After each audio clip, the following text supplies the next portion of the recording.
বলছি, তোমার এখানে কোনো অসুবিধা হচ্ছে না তো? না, তুমি আছো তো, অসুবিধা কিসের? না মানে, তুমি তো জানো আমার বাবা মা কেউ নেই, আর আমার এত বড় ব্যবসা যে সবসময় অফিসেই থাকতে হয়, সেই জন্যই আর কি। এই যে বরমশাই, আমি আপনার সবকিছু জেনেই বিয়েটা করেছি আপনাকে, ঠিক আছে? বুঝলাম।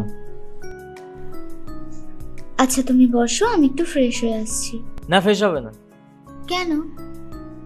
আসলে তোমায় এই সাজে দেখতে খুব সুন্দর লাগছে। আমি ঘুমিয়ে যাওয়ার পর ফ্রেশ হও প্লিজ। আচ্ছা।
খেয়েছো কিছু?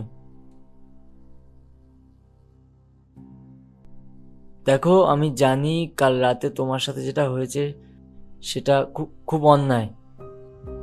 আমি আমি প্রচন্ড ড্রাঙ্ক ছিলাম। আমায় ক্ষমা করে দাও প্লিজ। প্লিজ আমায় ক্ষমা করে দাও। ঠিক আছে, ওঠো, ওঠো এখান থেকে, ওঠো, অফিস যাও। আমি খাবার অর্ডার করে দিয়েছি, আজকে একটু রেস্ট নাও। সরি, আসছি।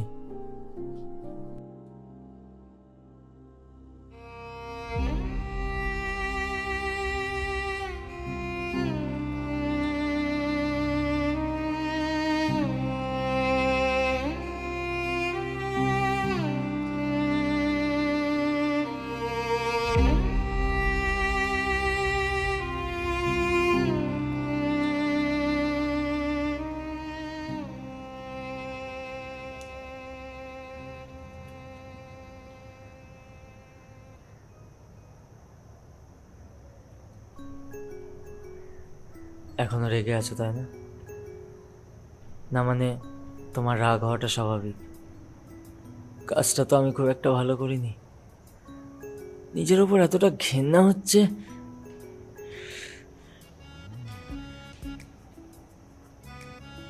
ছাড়ো ওসব কথা, তুমি তো তোমার ভুলটা বুঝতে পেরেছো। যাও ফ্রেশ হয়ে এসো। হুম।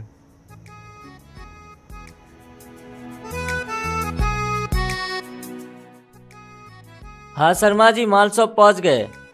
कल आपको सारा पैसा भेज दिया जाएगा। ओके हाँ ओके, चलो রাখতে हो। हाँ শোনো না, হুম। বলছি তাড়াতাড়ি শুয়ে পড়ি, চলো। আমার না খুব টায়ার্ড লাগছে। কেন? আসলে কাল রাতের ব্যাপারটা নিয়ে আমি সারাদিন চিন্তিত ছিলাম। আচ্ছা ঠিক আছে, তুমি শো, আমি তোমার মাথায় হাত বুলিয়ে দিচ্ছি। হুম।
হ্যালো, আমার সাথে একবার দেখা করুন, আপনার সঙ্গে একটু জরুরি কথা আছে। আপনি কে? আমি রাহুলের এক্স গার্লফ্রেন্ড বলছি।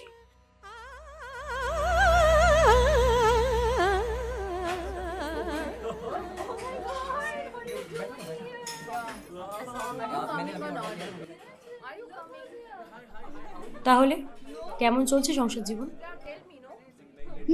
ভালো। কেন মিথ্যে বলছো? দেখো, রাহুলের সাথে আমার 1 বছর আগে ব্রেকআপ হয়েছে, আর ওর মতো একটা সাইকো পেশেন্ট যে 1 বছরের মধ্যে সুস্থ হয়ে যেতে পারে না, সেটা আমার খুব ভালো করেই জানা আছে। বলতে কি চাইছেন আপনি? তুমি সত্যিই বুঝতে পারছো না? রাহুলের সাথে আমার 5 বছরের সম্পর্ক ছিল। 5 বছরের সম্পর্ক থাকলে আশা করি তোমায় খুলে বলতে হবে না কি কি হতে পারে। তার মানে আপনিও?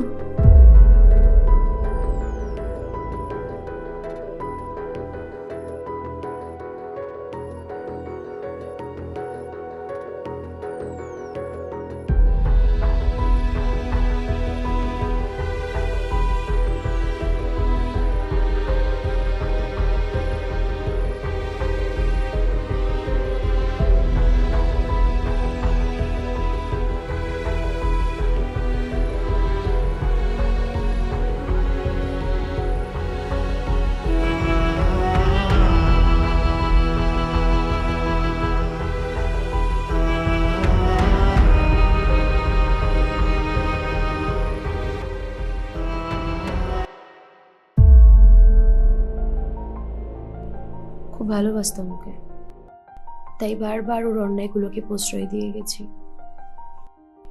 কিন্তু আর পারিনি। জানো, অনেকবার বলেছি ওকে ডাক্তার দেখাতে, ও শোনেনি আমার কথা। তা আপনি কেন লিগ্যাল স্টেপ নেননি? লাভ হয়নি। ওই বলে না, টাকা থাকলে সব মাপ হয়ে যায়, আর রাহুলের তো টাকার অভাব নেই। কিন্তু এইবার আমি লড়তে চাই, যদি তুমি সাথ দাও। তখন যখন পারেননি, আর এখনো পারবেন না, কারণ এই দেশে এক স্বামী তার স্ত্রীকে রেপ করলে সেটা রেপ হিসেবে ধরা হয় না, তার বিরুদ্ধে কোনো আইন নেই। কে বলেছে নেই? সব আছে, শুধু সাহস করে একবার প্রতিবাদ করতে হবে।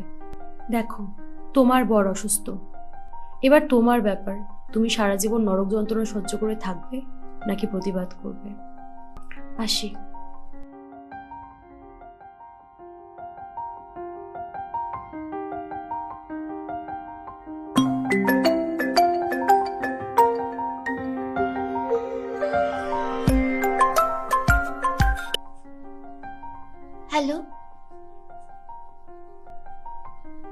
হয়েছে ভাইয়ের?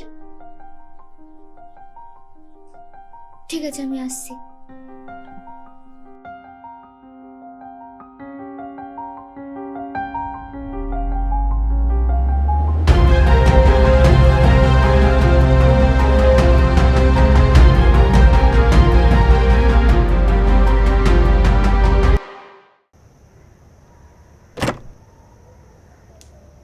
আরে এসো এসো এসো এসো। টাচ করবে না আমাকে। আচ্ছা ঠিক আছে, তুমি ভেতরে এসো, তোমার সাথে কথা আছে, এসো। আচ্ছা শোনো না, বলছি একটু ছাদে চলো, তোমার জন্য একটা সারপ্রাইজ আছে, চলো। আচ্ছা ঠিক আছে, চলো আমার পেছন পেছন আসো। এত ভয় পাও না, এত ভয় কেউ স্বামীকে পেলে কি করে চলবে বলো তো? তোমার জন্য আমি এত কষ্ট করে সারপ্রাইজ রেডি করলাম। এসো, ওইদিকে তাকাও, সারপ্রাইজ।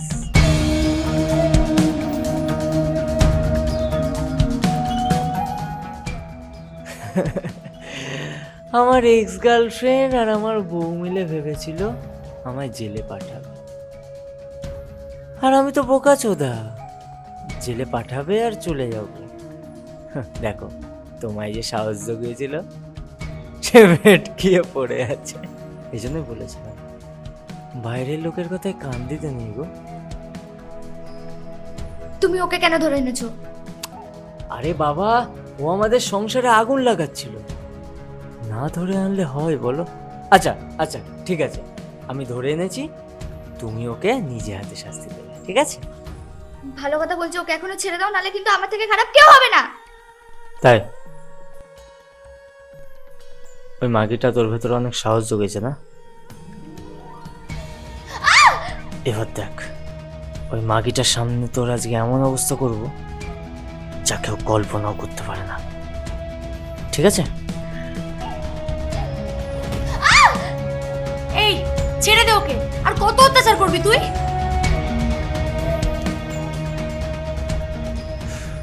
চুপচাপ থাক, না হলে ওর আর তোর পজিশন চেঞ্জ হতে কিন্তু সময় লাগবে না, ঠিক আছে? আরে তুমি আবার উঠে দাঁড়াতে গেলে কেন? সরে যাও, আসবে না কাছে। দেখো, আমি মানছি তোমার আজকে একটু কষ্ট হবে, কিন্তু এরকম করলে তো আরো কষ্ট হবে।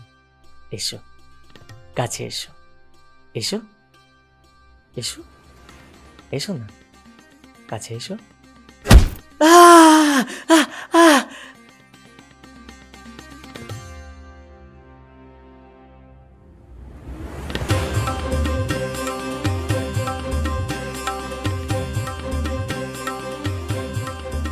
এই এই নন্দিনী, এই না, আমি তোমার স্বামী, স্বামীকে মারতে নেই, আসবে না, আসবে না, না।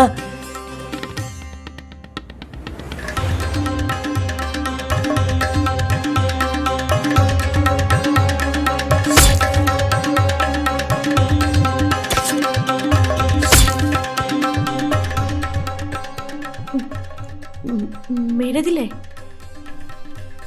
যেসব পাপীদের শাস্তি হয় না, তাদেরকে এইভাবেই বিনাশ করতে হয়।